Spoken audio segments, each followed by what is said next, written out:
everybody. Thank you for having me. It's a pleasure to come and give you an update on EnSilica PLC.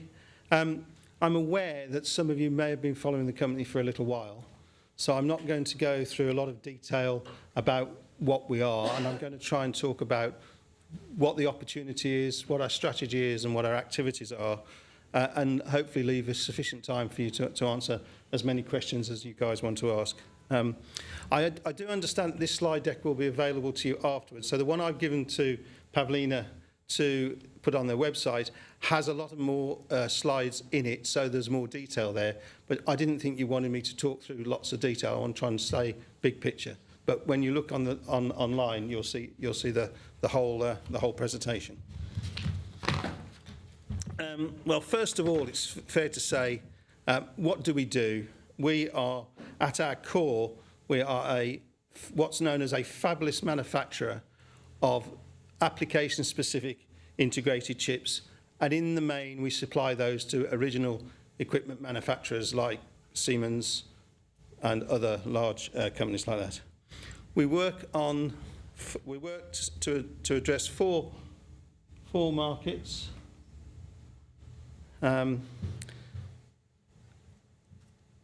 The circuits that we design have always been so-called edge, and we are specifically expert at the conversion of analogue data into digital data.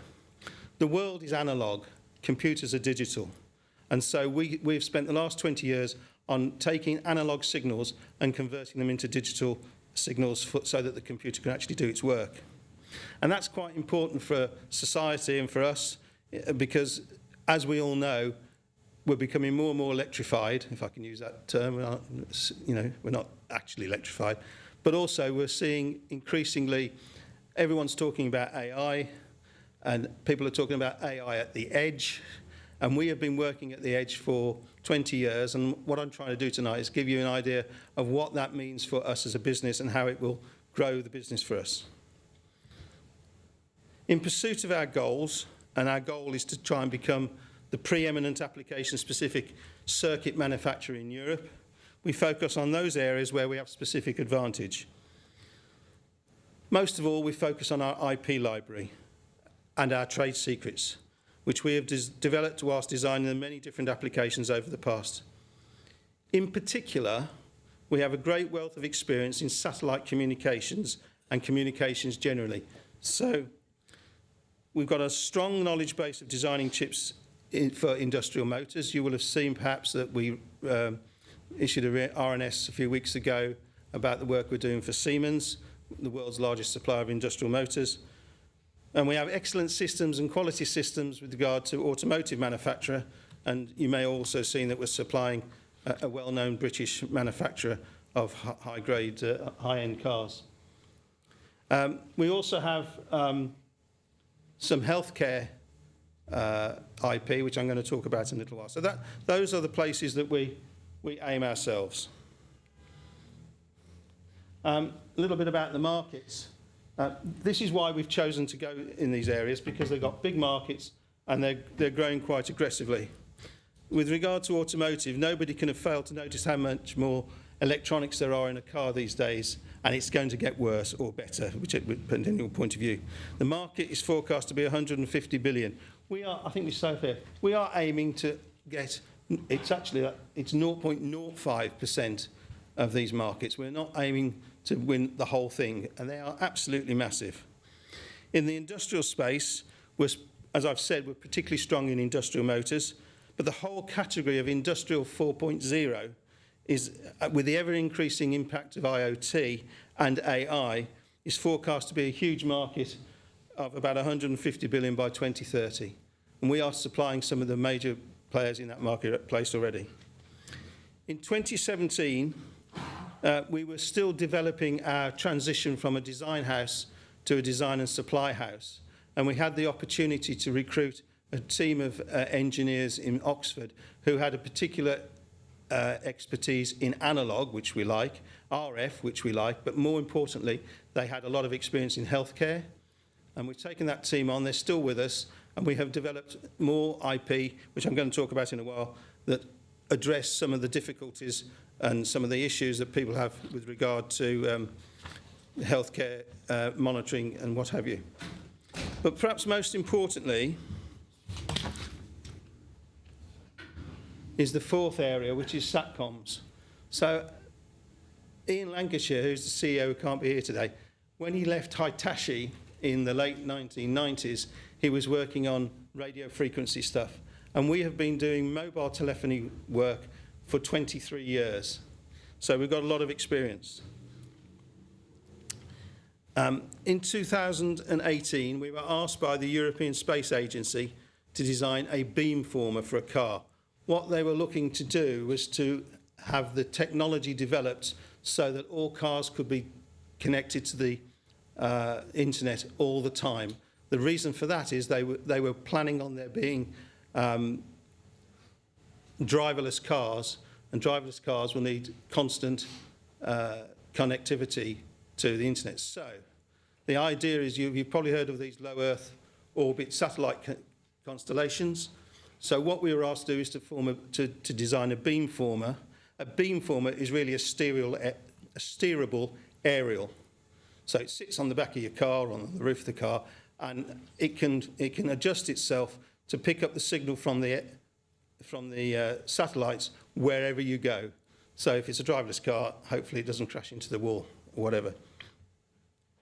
As a consequence of doing that work, where we got peer reviewed, and we got quite a good peer review about our technology, as a result of doing that work, we were selected by an American company called AST, which you may have seen in the newspapers recently. AST approached us because of the technology we had developed on making the beamformer chip. So they are in the business of putting 160 satellites into orbit next year. Each satellite, when it rolls out, is the size of a football pitch.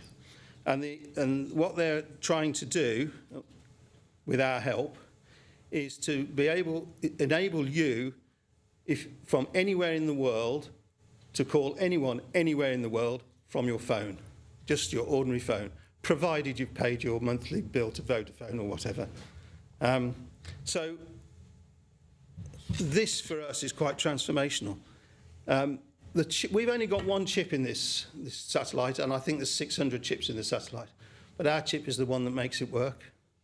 And as a consequence of that work, we are moving on to other things, which I'll come to in a second.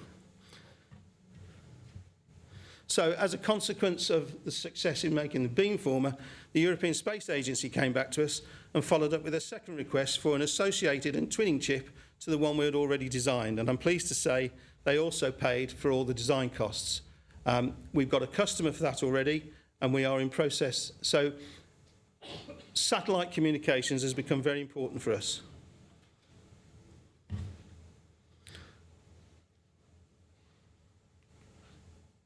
But of course, important for us is our IP library, which I'm going to talk about in some detail in a short while. But I think it's worth saying that some of the IP that we have produced around satellite communications no one else has got this stuff. I'm not saying that they haven't got the suite. We've probably got almost the suite. And I'm sure the people are working on it, and there will be competitors. I'm not suggesting for a minute we won't have any competitors. But we have got some very leading IP for satellite communications. And I can tell you that the contract with AST will be very profitable for us next year.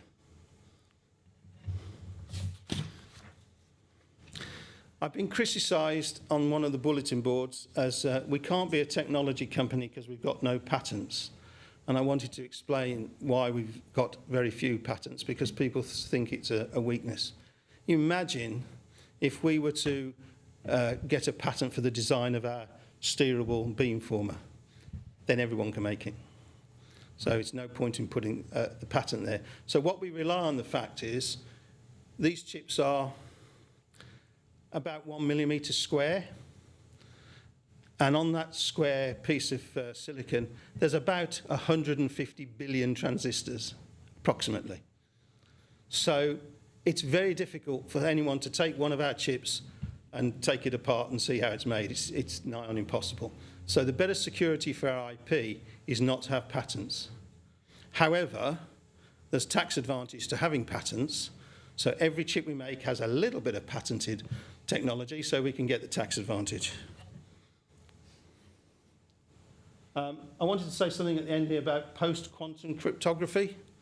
So we have been designing cryptographic chips for 15 years. Every time we make a chip, we have our own IP for cryptography, because as you might imagine, we need to protect each of those applications that we're designing. So we've been doing cryptography for a very long time. Quantum computers are very large, powerful computers, and the concern that the authorities have is it won't be that long before computers are so powerful they'll be able to break the codes and the security codes of everybody. So the likes of the government, all their data will be at risk. So the American authorities and the European authorities have issued some new algorithms which are much stronger, and we have incorporated those algorithms and designed some post-quantum cryptography IP, which cost us approximately £250,000. And we did that because we had some engineers that were between contracts, hadn't got much to do, so we got them to do that. We've already sold a license for that, and it's paid for, so that's for free now. Hang on a sec, I'm getting ahead of myself. Yeah, so I want to talk to you now about our revenue model and why it gets interesting next year. This is not to scale. The pounds, there's deliberately no pound numbers on the left-hand side, and there's no years on the bottom line. So this sort of seeks to demonstrate what's happening with our business model. There's 3 stages to making a chip. First of all, you've got to win the contract. Then you've got to design it. The design is the light blue, the turquoisey sort of colour on the left-hand side of the steps. Then once you've got to the end of that, and that can be quite a long period. It can be 2 years. It can be a bit more than that. We have an automotive chip, which we won the contract in 2018, and chips didn't go into supply until 2022, so it's 4 years. So it can be long. It can be shorter as well. That is the capital-eating part of our business model. That's where we spend money. The customer does pay for this design process, but you can't get them to pay for all of it. They expect us to have some skin in the game. So that's when we need capital. Once it's designed, we then get to the tape out, and people ask me, why is it called a tape out? The tape out is when the design of the chip is finished, but it hasn't been actually manufactured yet. They tape it out, and it's called a tape out because in the 1950s, when they started this game, they used to put all the chips that they had made and stuck them on a tape, and they would tape it out. They don't do that anymore, but it's still called tape out. This is also a very expensive exercise, but the customer pays for all of that. And then you get to the interesting part, which is the dark blue. That is the supply of chips. So this business model, the fabless semiconductor manufacturing business model, is a well-known business model. Some of you, I'm sure, have heard of it before. It's proven to be very successful. The only problem you've got is, are the management good enough? Because they can cock it up. But the model works. So you spend a lot of money at the start, and 2 or 3 years later, it pays you back an annuity for, well, so for the Siemens contract, we announced it's going to last for 7 years, 30 million contract for 7 years. In actual fact, it will probably last 20 years. But it's too far in the future to be able to forecast that. The automotive contract we've got is a 40 million contract over 5 years. You can add it up. Every time you get a contract, you can divide the contract value by the number of years and add it together, and you'll get a forecast of what our recurring revenues will be for the next few years. And that's what we do. And the business becomes very cash generative over time because you've got no working capital, well, very little working capital with regard to chip supply, because you ordered them, they come next week, they might sit on your shelf for 2 weeks, and then they get shipped to the company. No one's investing in. So that's our business model. And the important thing to measure is annualized recurring revenues, and they are increasing all the time. So if you've followed the business at all, you've seen we're up for a prize, actually. We're up for a prize as being a good user of the AIM market. at the AIM Awards in the next 2 or 3. And we first met these guys at the Master Investor Award. 2 years ago, we were IPO of the year. The reason I'm mentioning this now is the reason that we have been nominated as a good user of AIM is because we raised 3 times in a year. And so we've gone back and raised money. We've been a very good company. But next year, around about March, April time, the revenues from the Siemens contract, which we announced a few weeks ago, will start to flow in terms of supply revenues. And in Q3 of next year, the revenues from the AST satellite chip will start to flow. So in the middle of next year, we will become self-financing. So we don't anticipate going back to the market for money, except in one case. We're going to make an announcement tomorrow. This is a bit of a secret, but the market's closed, so it doesn't matter. Tomorrow morning at 7 o'clock, we are going to announce that we have been appointed as a TMSC partner. What that means is that the quantum and quality of work that we will be allowed to do will increase dramatically. And we've already been asked to quote for a £200 million contract. We turned it down, and we turned it down because we didn't have enough money. We thought the working capital requirement was too large. So that's the one area where we might go back to the city if we get a very big contract where we think the margins are good and it's with a company that's well-renowned, if it's good credit risk, then we might go to the market. But as long as we carry on if we just carry on as we are, we don't anticipate going back to the market.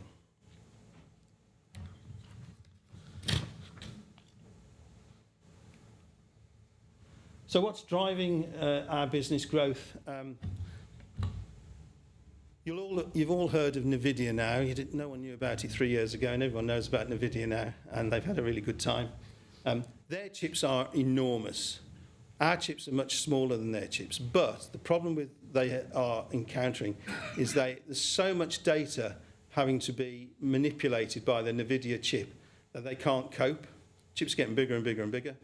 So what the experts think will happen, and we've had experience, this is going to happen, is we will be designing bigger chips at the edge. So where we've got our sensor sensing whatever we're sensing, temperature, whatever, we will have a much bigger chip to be able to manipulate the data so that we feed in the data to the NVIDIA chip ready processed. So AI at the edge for us is enormous. We've already had one customer sign us up for an AI at the edge chip. And because of the cyber security issues, everyone who's got chips in critical pieces of machinery will, by 2030, have to have had those chips replaced. So it's going to be a massive, because of the crypto quantum computer thing. So the driver for our growth will come from there, and it's coming from AI, because they need people like us to design chips at the edge that can manipulate a lot more data. Cybersecurity I've talked about. This is going to drive plenty of new. We've already had one big, large customer say, this chip's working fine, but it doesn't meet the regulations any longer, so they want a new chip. And we know what the volume demand for that is. That will be a $30 to $60 million contract when it comes. And then there's our IP library. We've got a fairly large library, and we keep it up to date. We don't talk about it too much to customers. We just use it, and it helps us to improve our margins. We try to use as much of our IP in a chip design as we possibly can, so that the margins are better.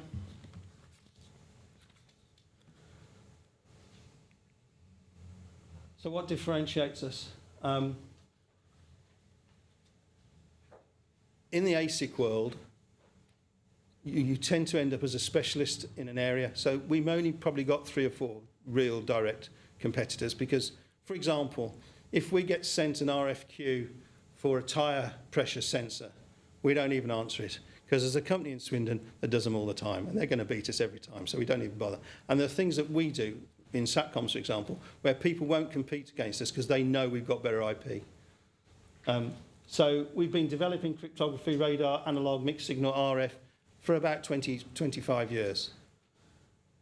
We've got a lot of know-how. Our people are extremely important to us. We've got a very high percentage of PhDs working for us and a lot of master graduates. We have a huge amount of acquired knowledge that we keep secret. And for us, of course, cybersecurity is really important. To be a partner with TMSC, we have to prove to them that we can withstand attack from the Chinese. You'll understand why. Chinese are after our information all the time. So we've got pretty rigorous. I can't use my phone anymore because it's connected to the company, so I have to have a second phone. This is the first time in 30 years because they're worried that something might infect my phone and get through and infect the system.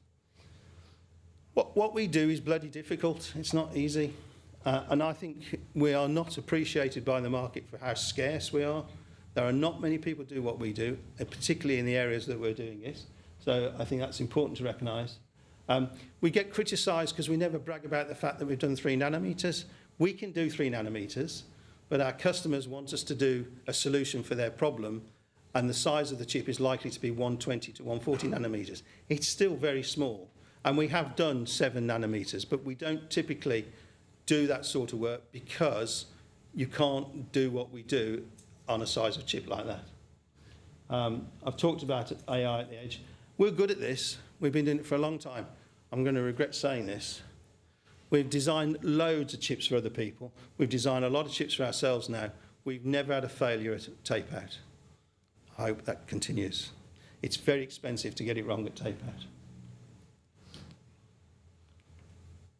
So, investment case.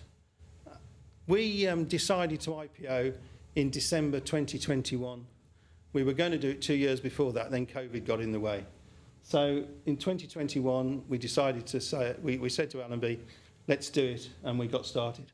We IPO'd in May 2022, just 8 weeks after President Putin decided to invade Ukraine, which didn't do us much good. However, we have delivered on our numbers for the first 2 years, as we said we would, and I can tell you today that we are currently trading in line with expectations this year. So what I would say is we've delivered on our promises at IPO. We are delivering into SATCOMs a lot. I encourage you to look up AST. What they're doing is really interesting stuff. We've got a great relationship with them. They're hard work, but it's exciting stuff. We're delivering in automotive. You can see the RNSs. We're delivering in industrial. The one area where we're not delivering enough yet is in healthcare. And that's quite simply, we didn't have enough capital to do our own tape out, so we just put it on hold.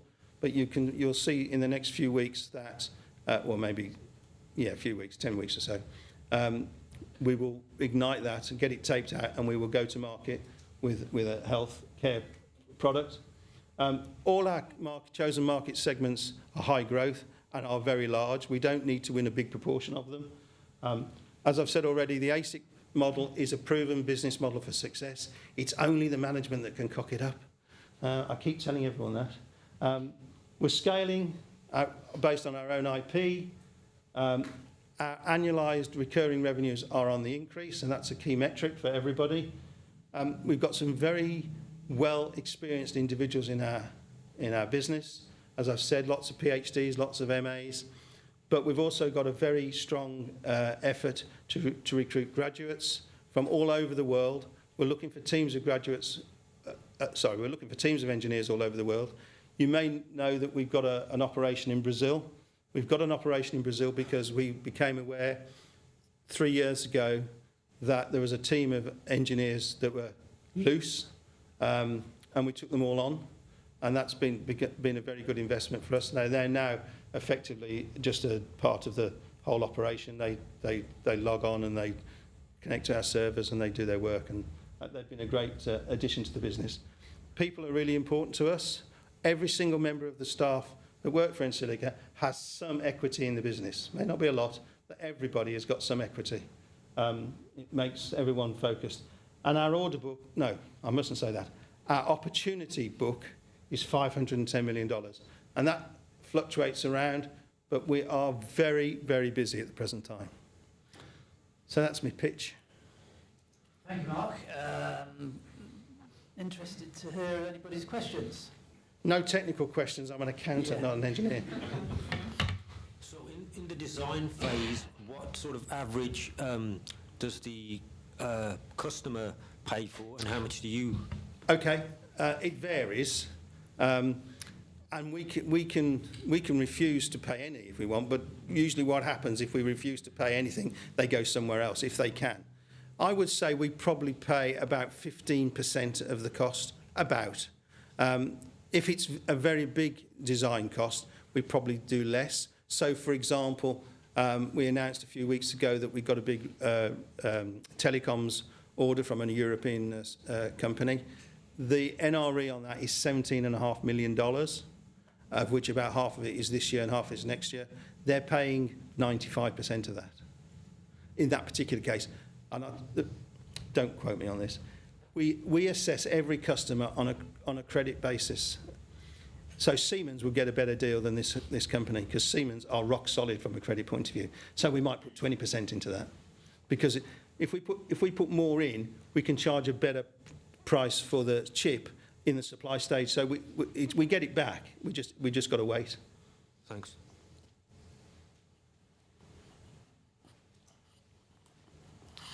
Thank you for the presentation. I've got two questions. This government is all for economic growth, and we are soon having a political budget. Do you think that your business model will stand to that, and your productivity and profit will go on? And the second question is your semiconductor technology in any way relevant to the war efforts going on in the world at the moment, so that we can have a very quick rise in your the value of your shares? First question about the government there. It doesn't matter what colour. They're not much help to us. I'm pleased to tell you that most of our customers are not in the UK. We've got a lot of American customers, we've got German customers, we've got Italian customers, we've got Australian customers. So we don't expect to get any boost from the British government, to be honest with you. One of our non-executive directors sits on the semiconductor industry government board, and she does a great job, but we don't expect that to lead to anything. But I don't think whatever they do won't affect our business. I'm more worried about what they might do to the AIM market in a way. And there's a story in the press today that they might be removing the IHT. We would like to see a stronger equity market than we've got. But you've seen recently, if you've read the RNSs, we've appointed a US firm to assist us in finding funding in the US. Not that we don't need funding, but we want to develop our shareholder base. One American institution has already invested. So I'm not too worried about what the government do. They're annoying. They're not much help, but we can cope without them. As far as what's happened in the Lebanon yesterday, I don't think any of our chips will be in that. We don't have any Israeli customers, so you can never. No, I think it's highly unlikely. Highly unlikely. So, so that's why TMSC gets so paranoid about what my phone connects to, because they don't want any leakage. But I'm pretty sure it's not a risk. Don't you want to branch out to help? No, thanks. PLTR like that. And I was thinking of branch out using your semiconductor knowledge to some sort of war activities, you know, so that I think profit. I think we will we'll make more money for our shareholders and get a better rating if we stick to what we know. And we know RF really, really well. We know SATCOMs really, really well. And if we can corner that market, well, we won't corner it completely, but if we can get a big position in those markets, we won't have time to do anything else. Thanks. Can you just elaborate on this deal or partnership deal that you have with TSMC? And I mean, is it for design work? Is it for capacity, for production capacity? All those things. Let me give you an example. What will it do to the top line? Okay, I'll explain. So we have been introduced to an American company by TSMC because TMSC only like to work with people who really know what they're doing. So some people design chips of themselves, but they don't know how to interface with TMSC because they do one every 4 years. We do 4 every 1 year. So what TMSC do is say, yes, we'll make your chip for you, but you've got to work with these people, and these people are EnSilica. So we take over their design, and we take it through the tape out, and we do the supply.